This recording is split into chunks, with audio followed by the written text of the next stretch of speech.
Today, 60 years ago, on November 11th, 1962, in New York, my grandfather passed away. It is Friday, November 11th. He died on Veterans Day.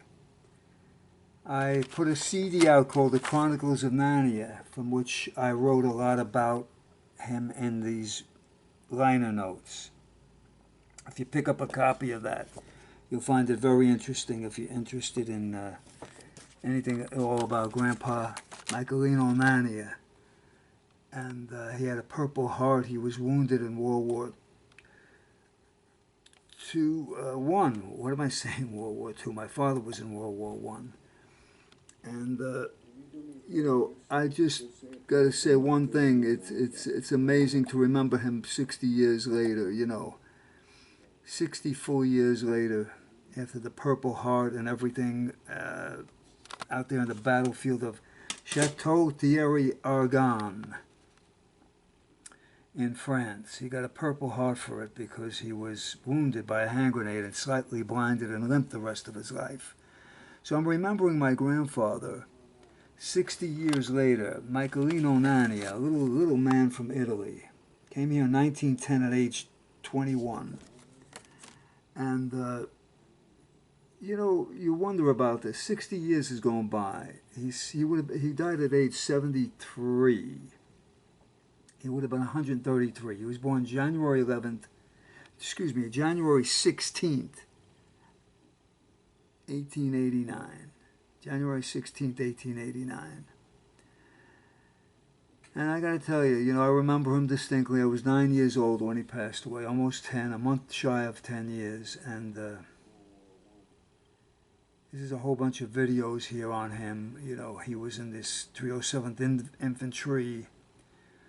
And I want to remember him 60 years later on the date that he died.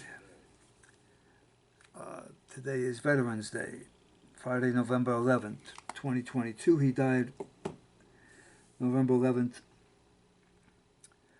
1962. You could see the paperwork here. The Argonne Forest, he got hit by a hand grenade, and a lot of things happened since then, I'll tell you. I remember him distinctly, though, being in... There's videos of, like, somewhat of what he looked like. In fact, this almost looks like him on the battlefield that same day. Right there. It looks like my grandfather, Michelino Nania. Can you believe it? October 14th, 1918, he got hit.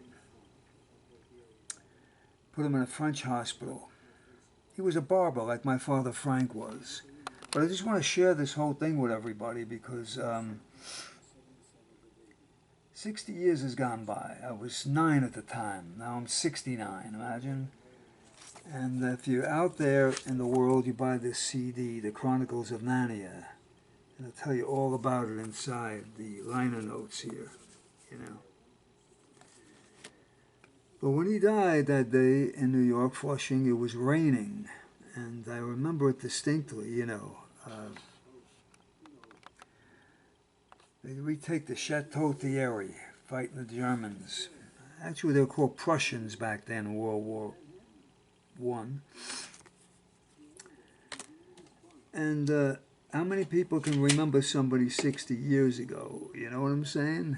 It's amazing, I don't know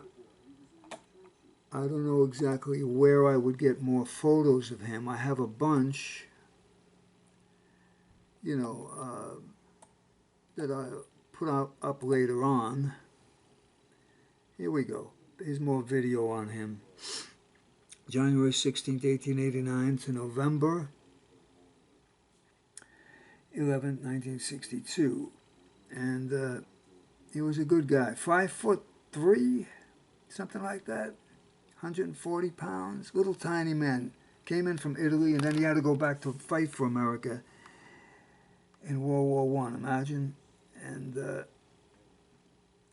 that's him at 130 years. That would have been 2019. But, I'm looking up all these things here. The CD that I put out called The Chronicles of Nania. You can read all about it there. remembering the Nania family very, very much so, from the grandson here. And I just hope other people would look at this video and tell me what they think of it, you know. One of the brave men that fought in the war there, you know. World War One. Grandpa Michelino Nania tribute. Here it is, here it is. Let's see what we got here. Come on now. Here I am with all the medals he had, see. I could not figure out all these medals, but I looked at them and he had quite a few. My father had a few. And, oh boy. It was raining that night. My father came in and he says, "Hey, you remember Pop Joe?" I said, "Of course," you know. And he had been in a mental institution for a while. For some reason, he was having a lot of problems with things. He was distressed. Sometimes you could go to war and never come out of it good. There's no coming out of it good, you know. There's no coming out of it good. And once again, I'm remembering my grandfather, 60 years later, Michelino Nania. God bless you, Grandpa. Thank you.